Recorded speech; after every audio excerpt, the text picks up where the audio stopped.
اب یہ ظاہر ہے کہ کہانی میں بہت سی شکیں نکالی ان کا، یہ سنارن کہاں سے آ گئی؟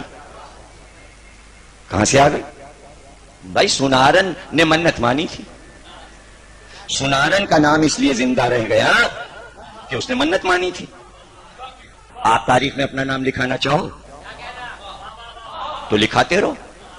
سنارن کا نام اس لیے زندہ رہ گیا کہ اس نے تبلیغ آل محمد میں ایک کوشش کی، ایک صحیح کی۔ اس نے محلے کے لوگوں سے کہا آؤ میں نے منت مانی تھی، چونکہ سب نے اسے مایوس کیا تو بی بی نے کہا کہ اب میں اس کا نام دیکھو کیسے کروڑوں کاغذوں میں محفوظ کراتی ہوں۔ اب لوگ سنارن سے جل رہے ہیں تو ہم کیا کریں؟ اس کو مرے ہوئے صدیوں ہو گئی، سنارن کو جلنے والے اب تک جل رہے ہیں، وہ جنت میں بیٹھی ہوئے گی، لیکن اس کا نام وام نہیں لکھا، صرف لکھا سنارن، تو لفظ سنارن سے جل رہے ہیں۔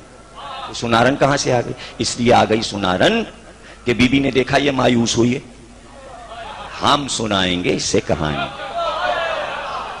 جیسے ہی لوگوں نے کہا کہ تمہارا بچہ کمہار کے آبے میں گر گیا، وہ بے ہوش ہو گئی۔ بچہ تو اکلوتا تھا کہ آگ میں گر گیا جل کے مر گیا ہوگا۔ کمہار کا آبا آپ کو معلوم، اینٹیں پکائی جاتی ہیں، برتن پکائے جاتے ہیں، آگ دہک رہی ہے، اس پہ کھیلتے کھیلتے گر گیا، بے ہوش ہو گئی۔ بچے کا معاملہ ایسا، ماں تھی۔ اب جو آنکھ کھلی، ہوش آیا تو پھر بچے کا دھیان، تو وہ فوراً ہی دل سے پکارا اس نے، اور اس نے کہا کہ اگر میرا بچہ اگر میرا بچہ بچ گیا تو میں جناب سیدہ کی کہانی سنوں گی۔ اس کے معنی سنارن سے پہلے بھی کہانی کا وجود ہے، ورنہ کیا چیز مان رہی ہے؟ لیکن اب کہانی سنارن سے کیوں شروع ہوتی ہے؟ اس لیے کہ اتنی مقبول ہوئی کہانی کہ سنارن کے بچے کو بچتے ہوئے پورے شہر نے دیکھا، تو اب کہانی کو بی بی نے سنارن سے منسوب کر دیا کہ اس نے دولت پہ ٹھوکر مار کر مجھ کو پکارا، تو سیدہ اسی سے محبت کرتی ہے جو زمانے کی دولت کو ٹھکرائے اور پھر محبت کرے۔ تم نے ہمیں پکارا، پرواہ نہ کرو، تم نے کہانی مان لی، بس اب جاؤ دیکھو کیا ہوتا ہے۔ بچہ صحیح و سلامت کمار کے آبے سے نکل آیا۔ اب کیا عید تھی اس کی، کیا خوشی تھی اس کی، ایک ماں کے دل سے پوچھو۔ کہانی کو صرف نقلی نہ کہو، اس کا نفسیات کا عمل دیکھو کہ آج مدر ڈے منایا جاتا ہے۔ سیدہ نے اپنی کہانی کے ذریعے ایک ایسی ماں پیش کر دی کہ اس کا بچہ خطرے میں پڑا ہوا ہے، تو وہ اس کو بچانے کے لیے چاروں طرف دیکھتی ہے کہ کس کو پکاروں، تو اس کا کوئی مددگار نہیں تھا۔ اس نے ایسا مددگار تلاش کیا کہ جس میں اسے یقین تھا کہ میرا بچہ بچا لیا جائے گا۔ یعنی سیدہ نے یہ دکھایا کہ یقین کی منزل ایک ماں کے لیے کیا ہے۔ چونکہ ماں نے حسن اور حسین کی ماں کو پکارا تھا تو ماں نے بتایا کہ ممتا کی لاج رہ جائے، بچہ تیرا سلامت آ جائے۔ وہ کہانی تو آپ کتاب میں پڑھتے ہو، ہم تمہیں کچھ اور سنا رہے ہیں، اور یہ سننا ضروری ہے تاکہ اس کہانی پر تمہیں یقین ہو جائے۔ اس نے ایک ماں کو پکارا، ماں سے ماں کا رابطہ ہوا، ممتا تیرے پاس بھی، ممتا میرے پاس، تو نے مجھے پکارا۔ یہ کیسے ہو سکتا ہے کہ تیرا بچہ آگ میں جل جائے؟ یہ نہیں اس میں لکھا کہ سنارن شیعہ تھی، کہ سنی تھی، کہ یہودی تھی، کہ عیسائی تھی۔ زہرا نے بتایا ماں تھی، بس ماں تھی۔ یہی وجہ ہے کہ آج کسی دنیا کی کسی مذہب کی ماں ہو، اگر اسے بچہ مانگنا ہوتا ہے تو وہ حسین کے گھوڑے کے پاس ماں ہے، اسے گود بھری بھری چاہیے، اسے گود بھری بھری چاہیے۔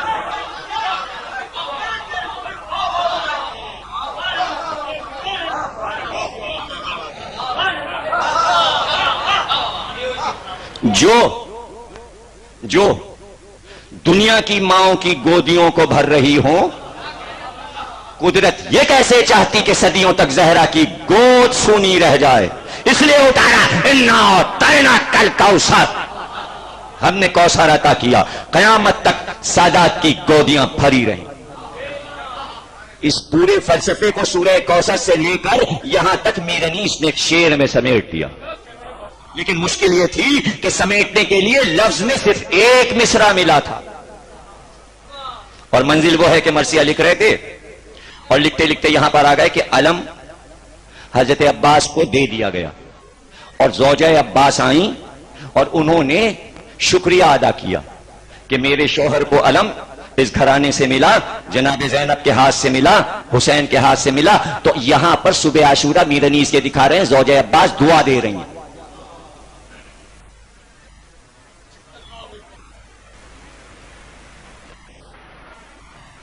تو ایک مصرع تو پورے بند ہیں کہ سنا دوں میں آپ کو تاکہ ربط میں آپ کو اس شعر کا لطف آئے جو میر انیس نے کہا ہے۔ یہ سن کے آئی زوجہ عباس نامور، شوہر کی سمت پہلے کنکھیوں سے کی نظر، لی سبت مصطفیٰ کی بلائیں بچشم تر، زینب کے گرد پھر کے یہ بولی وہ نوحگر، قسمت وطن میں خیر سے پھر شہ کو لے کے جائے، یثرب میں شور ہو کے سفر سے حسین آئے، ام البنین جاؤ اشم سے پسر کو پائے، جلدی شب عروسی اکبر خدا دکھائے، مہندی تمہارا لال ملے ہاتھ پاؤں میں، لاؤ دلہن کو بیاہ کے تاروں کی چھاؤں میں۔ یہ حضرت عباس کی زوجہ دعاؤں پہ دعائیں دے رہی ہیں حضرت علی اکبر کو، اور اس کے بعد جو آخری دعا دی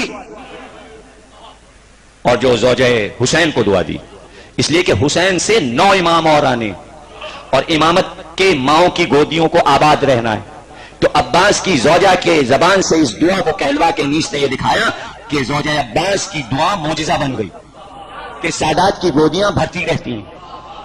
تو یہاں انیس کے لیے مشکل یہ تھی کہ مصرع دینا تھا 5واں اور چھٹا مصرع پہلے کہا جاتا ہے، 5واں بعد میں، 4 مصرعوں کے بعد چھٹا مصرع کہہ لیا تھا، اور چھٹا مصرع حضرت عباس کی زوجہ کی زبان سے یہ تھا کہ یا رب بطول پاک کی کھیتی ہری رہے۔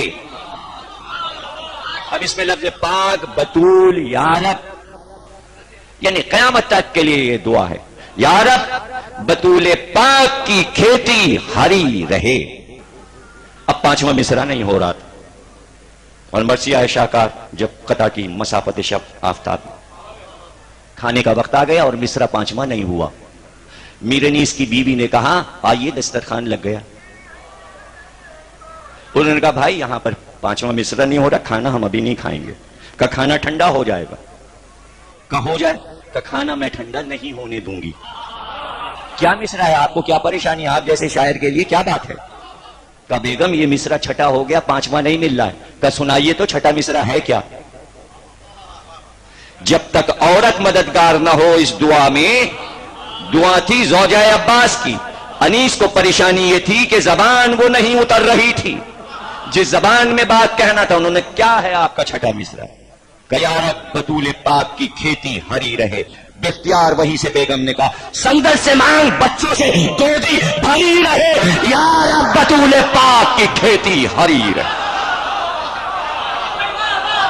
سندل سے مانگ بچوں سے گودی بھری رہے، یا رب رسول پاک کی، یا رب بطول پاک کی کھیتی ہری رہے۔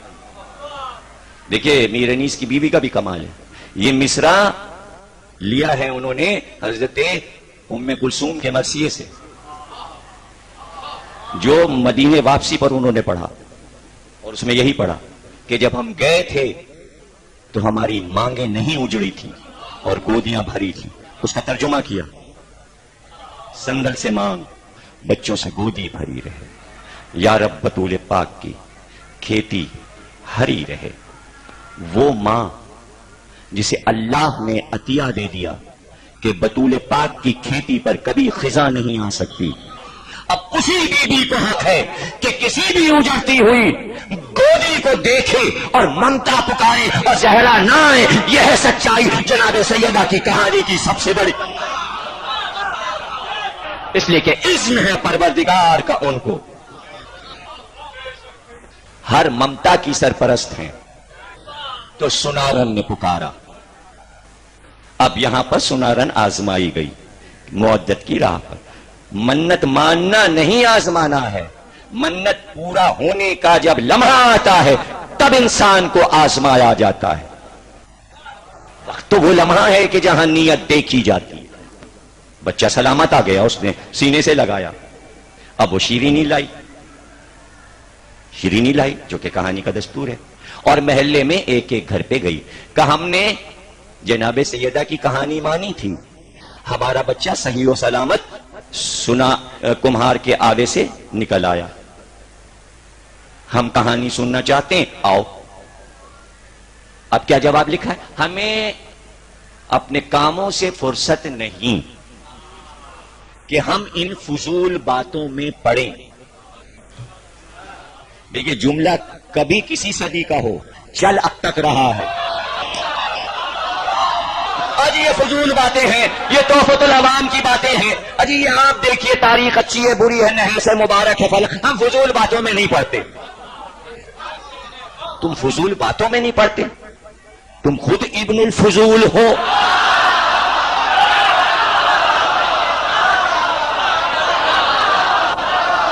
تم خود بل فضول ہو. تمہارا پڑھنا نہ پڑھنا کیا. تو یہی جواب انہوں نے دیا. وہ مایوس ہو گئی. اچھا اب وہ جب مایوس ہو گئی تو وہ کہیں اور نہیں لوگوں کے پاس. اس نے کہا جب یہ سارے ہی گھر انکار کر رہے ہیں اب میں کہاں جاؤں. تو جب انسان آل محمد کی محبت میں عوام سے مایوس ہوتا ہے تو اسے ویرانہ یاد آتا ہے.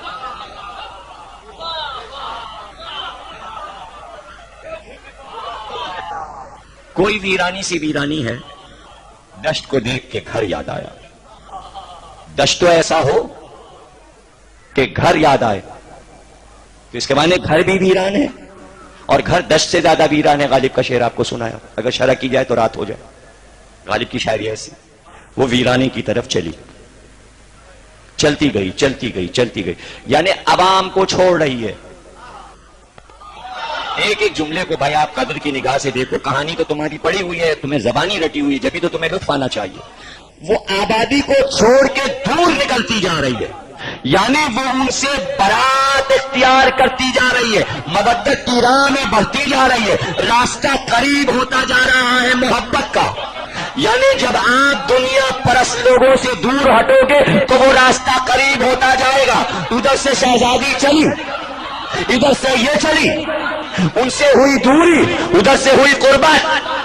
جب قربت ہوئی ایک دفعہ سامنے سے اس نے دیکھا ایک برقع پوش بی آئی. ہائے ویرانے میں، تنہائی میں، سناٹے میں کوئی مونس مل جائے دل خوش ہو جاتا ہے کہ یہاں بھی کوئی ہے. اور انہوں نے مخاطب کیا، کہا کیوں پریشان ہے، کیا بات ہے. کہ میرا بچہ گر گیا تھا آگ میں، میں نے منت مانی جناب سیدہ کی، محلے والوں سے میں نے کہا آؤ کہانی سنو. سب نے کہا فضول باتوں میں ہم نہیں پڑھتے. اب میں کہاں جاؤں، کہانی کس سے سنوں. کہ بیٹھ اسی پتھر پہ، کہانی میں سناتی ہوں اور تو سن. اب دیکھیے عورت ہے وہ یہ نہیں کہہ رہی ہے کہ بی بی آپ نقاب کیوں نہیں الٹ رہی ہو. اس کو ان چیزوں کی پرواہ نہیں. اسے تو اس وقت ایک ہمدرد ملا ہے، اسے کچھ نظر نہیں آ رہا کہ کہیں سے اس کے کان میں آواز تو آئی کہ جو اس کے دل کی آواز کو سن رہا تھا. کہ تو بیٹھ کہانی میں کہتی ہوں. وہ بیٹھ گئی. اس نے شیرینی نکال کے رومال سے سامنے رکھ لی. کہنے والے نے کہانی شروع کی. کہانی اس شے کو کہتے ہیں جو کہی جائے. عزت بڑھ گئی، لفظ عزتدار ہو. بی بی نے کہنا شروع کیا. اب بی بی نے جو سنارن کو سنایا وہ اس کتاب میں لکھا ہے اور وہی آپ سنتے ہو. ارادہ الہی کو دیکھ کر نگاہ مشیت کیوں قدم نہ بڑھاتی، تو نگاہ مشیت نے یوں سوارا کہ دستے عنایت سے کل کفا اور لافتہ کے تانے بانے کا دوشالہ اڑھایا، اور قدر و کوثر کے گہنے ہاتھوں میں پہنائے. کلا سلکم کی انگشتری نے انگشتے مبارک سے زینت پائی. آئے تطہیر کا ترے تاج مکلل میں جڑ دیا. انعمت علیہم کی خوشبو سے فضا مہکنے لگی. انہا لا احد الکبر کے نور کی چھوٹ دیکھ کر آفتاب نے اپنا منہ چھپا لیا اور مہتاب کی آنکھیں خیرہ ہو گئیں. کائنات نے بڑھ کے قدم لیے، حوروں نے محافہ جنتی میں سوار کیا اور جلوس میں یوں ہو گئیں کہ آگے آگے سید الملائکہ جبریل ترقو کی صدا دیتے چلے. اور تاباں وہ ایک تاج مرصع دھزے بے سر، جس میں کہیں تھے لال و زبرجد، کہیں گوہر. کاواں وہ ایک تاج مرصع تھا زیب سر، جس میں کہیں تھے لال و زبرجد کہیں گوہر، کپڑے وہ تھے کہ جن پہ ٹھہرتی نہ تھی نظر، گہنے میں فاطمہ کے ستاروں میں تھا قمر، گہنے میں فاطمہ کے ستاروں میں تھا قمر، بھئی پرتوں فگن جو نور ہوا روئے پاک کا، مہرے منیر بن گیا ہر ذرہ خاک کا، حوروں کی ساتھ ساتھ جلوں میں تھی یوں قطار، ایک تھی اٹھائے گوشے چادر بے افتخار، ایک حور باد کش لیے آتی تھی زر نگار، بھئی مجمر لیے تھی ہاتھ میں کوئی بسد وقار، آگے کوئی تھی ہاتھ میں عہدہ لیے ہوئے، پیچھے کوئی تھی چتر کا سایہ کیے ہوئے، کوئی لٹاتی تھی کوئی لٹاتی تھی، گوہرو لالو سیمو سر آتی تھی کوئی حور ہلاتی ہوئی چمر، دو حوریں دستے پاک لیے تھی ادھر ادھر، دو حوریں دستے پاک لیے تھی ادھر ادھر، اور بھائی آوازیں ترقو تھی کسی کی زبان پر، لپٹیں شمیم خل کی حسو سے آتی ہے غل کا جناب فاطمہ غلقات جناب فاطمہ شادی میں جاتی ہے، بھئی دیکھا جو فاطمہ کی یہ آمد کا بندوبست، اٹھ کر خدا خدا کہنے لگے وہ بت پرست، اٹھنے لگے سلام کو یک دست سب کے دست، یہ شان دیکھتے ہی ہوا ان کا اوج پست، قدسی بھی اہتمام کو ہمراہ تھے، زیر قدم پروں کو فرشتے بچھائے تھے، یہ نثر میں ہو سکتا تھا، یہ نثر میں ہو سکتا تھا، زیر قدم پروں کو فرشتے بچھائے تھے، بھئی باجوں کے بھی نہ ہوش رہے روپ سے بجا، باجوں کے بھی نہ ہوش رہے روپ سے بجا، معکوس ہو گئے دف و تبلک نہ تھی صدا، صرفِ غنا جو تھے انہیں سکتہ سا ہو گیا، جاری تھا مطربوں کی زباں پر خدا خدا، رونق فضا جو زوجہ مشکل کشا ہوئی، بزم طرب میں صلی اللہ کی صدا ہوئی۔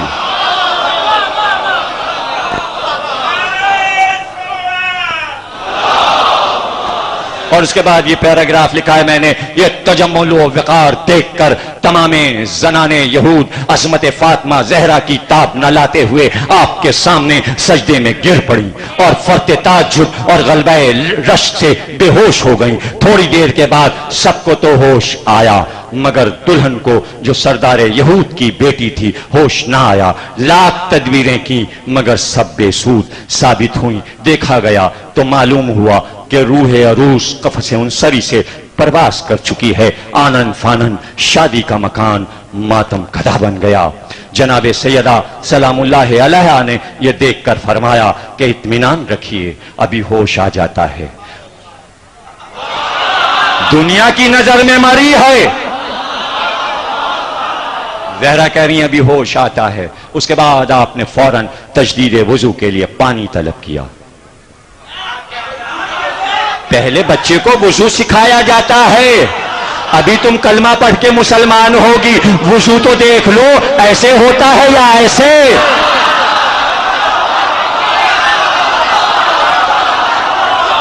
وضو سکھایا، یہ ہے تبلیغ زہرا۔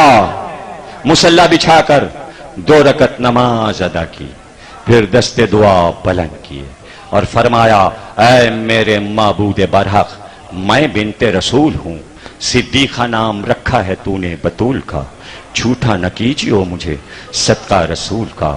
اے میرے معبود برحق، میں تیرے رسول کی بیٹی ہوں، میری عزت تیرے ہاتھ ہے۔ تمام لوگ یہی کہیں گے کہ سیدہ کے آتے ہی دلہن ختم ہو گئی، خانہ شادی خانہ غم بن گیا۔ ابھی آپ کی دعا تمام نہ ہوئی تھی کہ دلہن کلمہ شہادت پڑھتی ہوئی اٹھ ہے، اللہم صلی علی محمد و آل محمد۔ دیکھیں اس کہانی کی خصوصیت یہ ہے کہ اس کے پڑھتے کے درمیان جتنی بار درود پڑھو گے اتنی جلدی منت دوسری آئے گی۔ گونگا بن کے نہیں سننا ہے اس کہانی کو، اس لیے درود پڑھو، درود پڑھو۔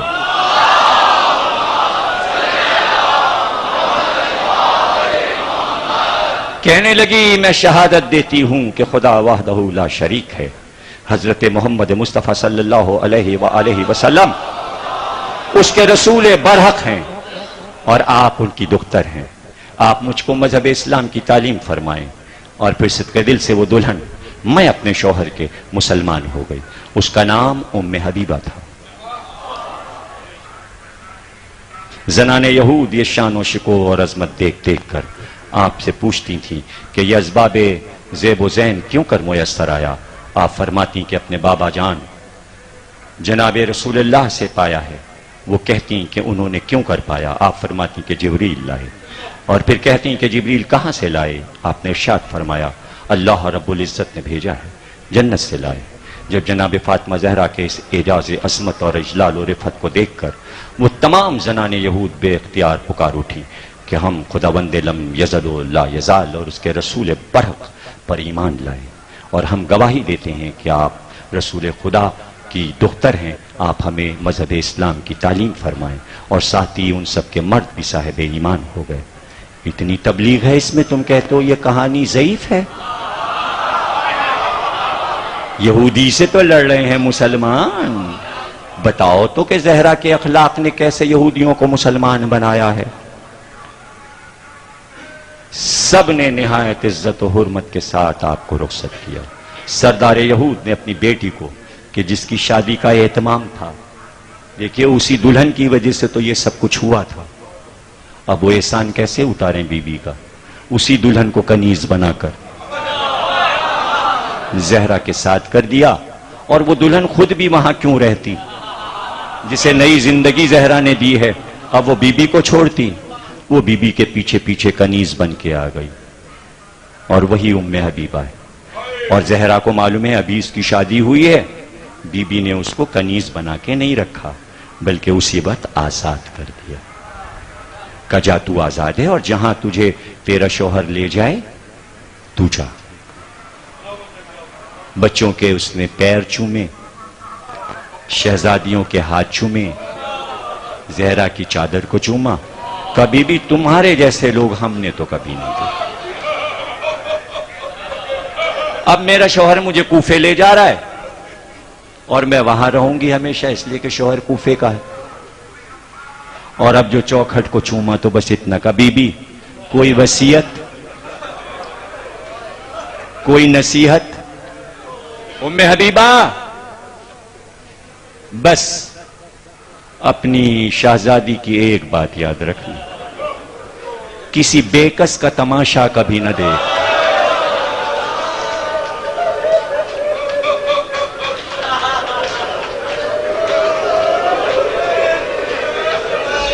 ام حبیبہ کبھی اسیروں کا تماشا نہ دیکھنا, کبھی مجبور و لاچار کا تماشا نہ دیکھنا. ایک ہی تو وصیت ہے, وہ بھولتی کیسے. نہ اس گھر کو بھولی, نہ اس گھر کے احسان کو بھولی. ام حبیبہ کی روایت نہیں پڑھنا مجھے, وہ آپ محرم میں مجھ سے سن چکے ہو عشرہ چہلم میں. وہ تو کہانی یہاں پہ ختم ہوئی, اس لیے ذکر کر دیا تاکہ ذہن میں رہے. بےکسوں کا تماشا نہ دیکھنا. کس طرح بی بی نے یہ بات امت تک پہنچائی ہے, تماشا نہ دیکھنا.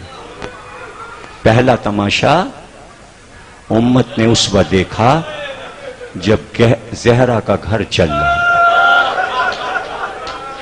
ارے پورا مدینہ تلواریں لے کے دوڑ پڑتا اور کہتا یہاں آئے تتھیر اتری ہے, یہاں جبریل آتے تھے, اس در پہ شور کر رہے ہو. لیکن سب کی مصلحتیں یاد رکھنا. حدیث میں امام صادق نے فرمایا, پوچھا گیا امام سے کہ دنیا کی کسی بھی عورت نے یہ وصیت نہیں کی کہ میرا جنازہ رات کو اٹھانا. یہ کائنات کی واحد خاتون ہے جس نے یہ وصیت کی کہ جنازہ رات کو اٹھانا, اور پھر یہ بھی وصیت کی کہ میرے دشمن میرے جنازے پر نہ آئے. امام سے پوچھا گیا اس کی کیا وجہ. امام روئے اور روتے میں جواب کہا سن یہ وصیت اس لیے کی کہ میری دادی پوری امت سے ناراض تھیں. یہ جملہ کوئی ہلکا جملہ نہیں ہے, اور اس پہ کسی دلیل کی ضرورت نہیں ہے کہ کیوں ناراض ہیں. جب گھر جل رہا تھا اگر ایک آدمی بھی زہرا کی مدد کرنے آ جاتا تو زہرا کے لیے فخر کا مقام تھا.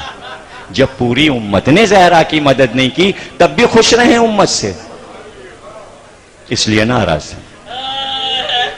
کب پوری امت سے ناراض تھیں؟ نہیں چاہا کہ امت کا کوئی آدمی ہمارے جنازے میں شریک ہو. اب تک ناراض ہیں، اب تک ناراض ہیں. اب اس جملے کا راز تمہیں بتا دوں جو تم بولتے ہو اور اس کا راز تمہیں نہیں معلوم. جب تم کوئی عمل کرتے ہو، مجلس کرتے ہو، جلوس نکالتے ہو، نیاز مانتے ہو، تو کوئی اگر تم سے کہے یہ سب کیوں کر رہے ہو؟ بس ہم یہ چاہتے ہیں رسول کی بیٹی خوش ہو جائے، بس یہ چاہتے ہیں حسین کی ماں ہم سے خوش ہو جائیں. پوری امت سے ناراض ہیں، اس لیے پوری امت پر یہ واجب ہے کہ انہیں خوش کرنے کے لیے کام کرتے رہو. امت کے وہ فرد نہ مننا کہ جس سے زہرا ناراض ہیں، اس لیے ہم اپنے کو یہ کہہ کر الگ کرتے ہیں کہ ہم حسین کی ماں کو خوش کر رہے ہیں. ہم ان میں شامل نہیں ہیں جن سے زہرا ناراض. ہم غیر المغضوب میں نہیں ہیں، ہم ولا الضالین میں نہیں ہیں. ہم چاہتے ہیں کہ بی بی ہم سے خوش رہے. ہاں ہوتے ہم تو جنازے میں شریک ہوتے، نہیں شریک ہوئے تو کیوں نہ وہ حال سن کے ہم اس میں شریک ہو جائیں.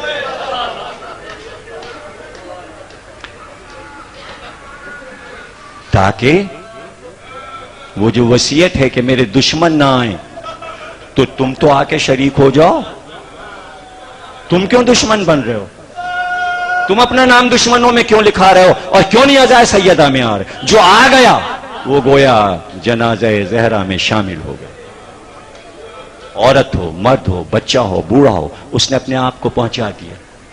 جہاں بھی مجلس ہو، جہاں کان میں آواز آئی ذکر زہرا ہو رہا ہے، 3 ہی دن تو ہوتے ہیں تعزیت کے.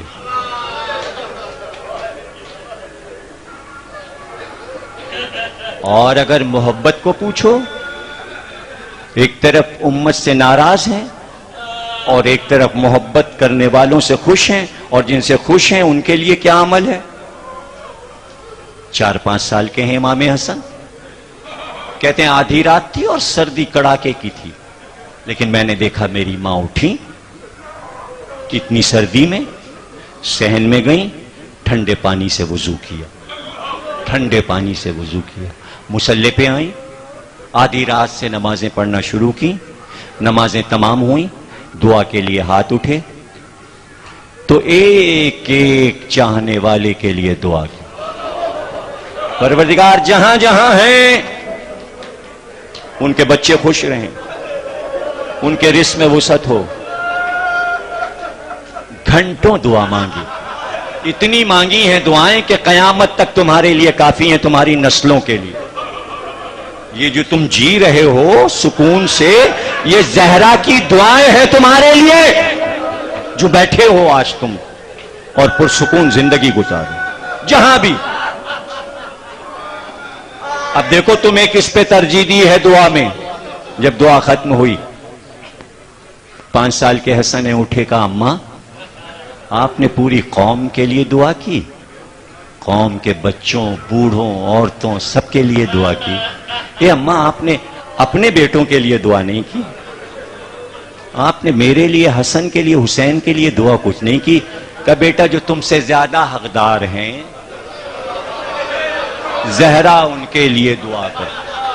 جو ماں تم کو حسن اور حسین پہ ترجیح دے اور تمہارے لیے دعا کرے تو کیسے تعزیت دو گے؟ اس کی اولاد کو تعزیت کیسے ادا کرو گے؟ کل علی زہرا کو دفن کریں. آج کی رات شہادت کی شب ہے. یہ رات زہرا پہ کیسے گزری بتانے کے لیے ہمارے پاس لفظ نہیں. کیا کیا بچوں سے باتیں کی ہیں، پوری رات بچوں کو بیٹھ کے دیکھا ہے، دل بھر بھر کے زینب اور ام کلثوم کو دیکھا ہے. یہی وہ رات ہے جب زہرا اپنے خاندان سے رخصت ہونے والی ہے. علی آئے، علی آئے. بیٹھیے، آپ سے کچھ باتیں کرنا ہے زہرا کو. پوری وصیت آج نہیں، کل پڑھوں گا، صرف ایک جملہ. ساری وصیتیں کر چکی اور اس کے بعد لیٹ گئیں، جیسے باتیں کرتے کرتے تھک گئی تھی. تکیے پہ سر رکھ لیا، جیسے لفظ رکے، بول نہیں پا رہے، اور ایک بار اشارہ کیا کہ ابو الحسن میری طرف دیکھیے. یہ کہہ کر اپنے سیدھے ہاتھ کو اٹھایا اور ماتھے کو. کہ یا علی، قیامت تک آنے والی میری اولاد، سادات اور میرے چاہنے والے جو قیامت تک آئیں گے، یا علی سب کو میرا سلام.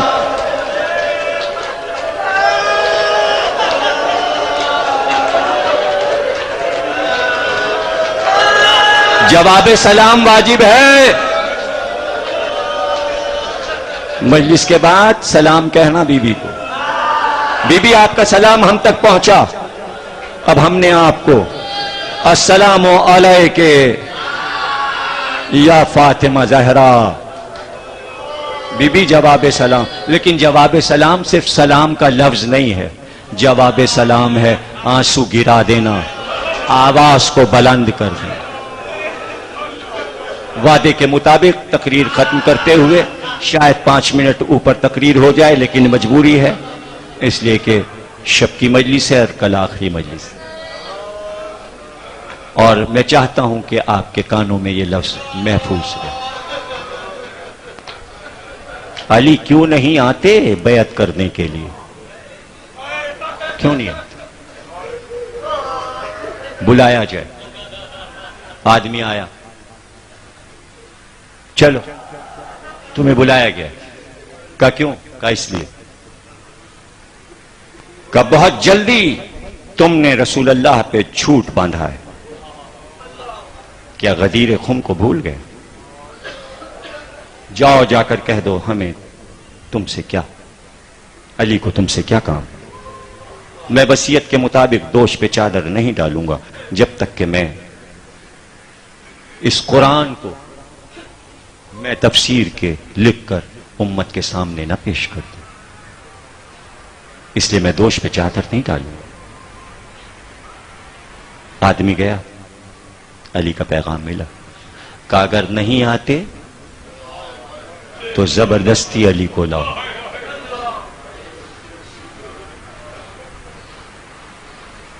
ایک وفد چلا، دروازے پر آیا، علی کو آواز دی. ہم نے یہ سنا ہے کہ تمہارے پاس آ کر سلمان، ابو ذر، مقداد، عمار، عبداللہ ابن مسعود، جابر، یہ سب بیٹھتے ہیں، تمہارے پاس جمع ہوتے ہیں. دروازے پہ آواز گونجی. پس در زہرا آئیں. کیا تمہیں اس گھر کے آداب نہیں معلوم؟ کیا اس دروازے کی عظمت نہیں معلوم؟ کہ دیکھو علی سے کہو کہ باہر آئیں، علی کو باہر بھیجو. اگر تم علی کو باہر نہیں بھیجو گی تو ہم اس گھر کو جلا کے راکھ کر دیں گے. ہم انتظام سے آئے ہیں، ہم لکڑیاں لے کر آئے ہیں. لکڑیاں ہم نے تمہارے چاروں طرف گھر کے لگا دی ہیں. آگ لگانے کی دیر ہے، شعلے اٹھیں گے، پورا گھر تمہارا جلے گا. کہ اس گھر کو جلا دو گے جس میں حسن اور حسین ہیں؟ کہ جو اس گھر میں ہے ہم سب کو جلا دیں گے.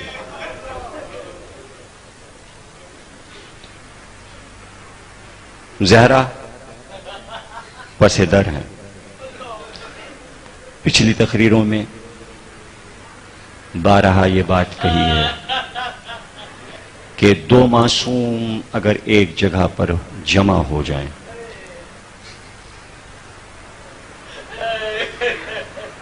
تو ایک معصوم دوسرے معصوم کے لیے سینہ سپر ہو جاتا ہے. اس وقت علی کی نصرت کے لیے نیکسٹ معصوم زہرا، اس لیے اس وقت علی کی سینہ سپر زہرا دروازے سے نہیں ہٹیں، اس لیے کہ محافظت کر رہی ہیں علی کی.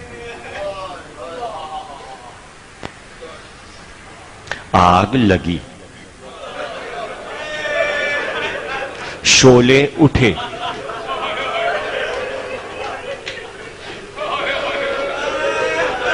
دروازہ جلا، دروازہ جلا.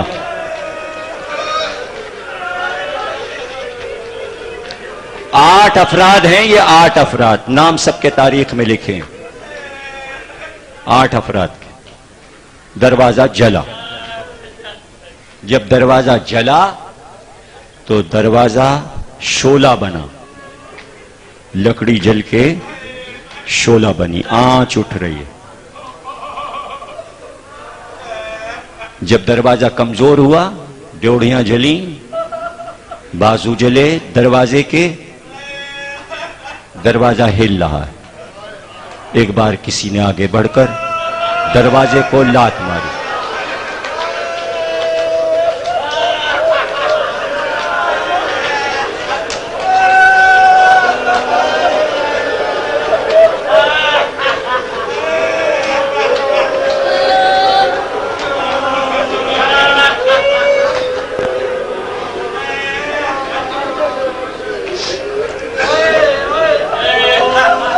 یہ تو میں نے کہا نا، تاریخ نے لکھ دیا یہ کہ لات ماری. دروازے جلتے ہوئے دروازے کو لات ماری. نہیں، اس کو سمجھو. ڈیوڑی ہے، عرب میں مکان جب بنتے تھے دروازے کے سامنے ایک دیوار بنتی تھی جو پردے کی دیوار کہتی تھی، اور ادھر ادھر سے راستہ ہوتا تھا. وہ اب تک سسٹم ہے کہ دروازے کے بالکل سامنے ایک دیوار بنتی ہے جو پردے کی آڑ کہلاتی ہے تاکہ صحن خانہ نظر نہ آئے. اس دیوار اور در کے بیچ میں تمہاری شہزادی ہے.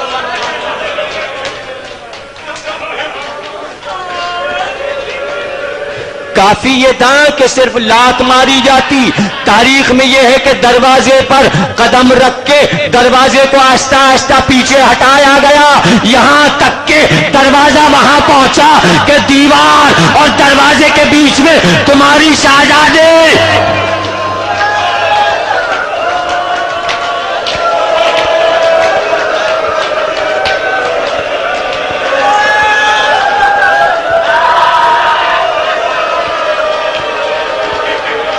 ابھی کسی کو کچھ پتا نہیں. شہادت کے بعد پھر لکھا گیا کہ 3 پسلیاں ٹوٹ گئی تھی.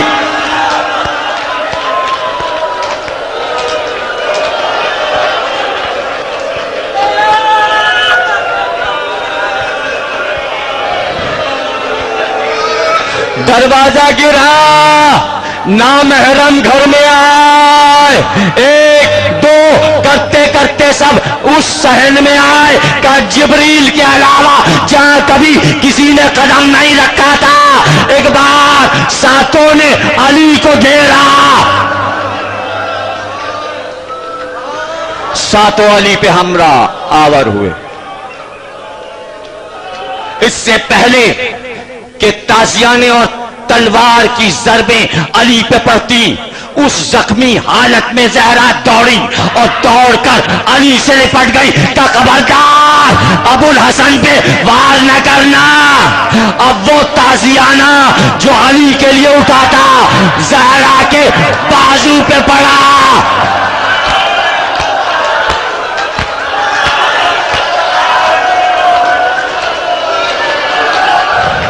ہے مصائب، لیکن تاریخ میں موجود ہے جس نے تازیانہ مارا تھا علی دوڑے اور اس کو اٹھا کر سر سے اوپر اٹھا کر زمین پہ پٹک کے اس کی ناک کو زمین پہ رگڑا کہ اگر نبی سے وعدہ نہ ہوتا تو آج تجھ کو ذبح کر دیتا. میری آنکھ کے سامنے تو نے میری ناموس کو تازیانہ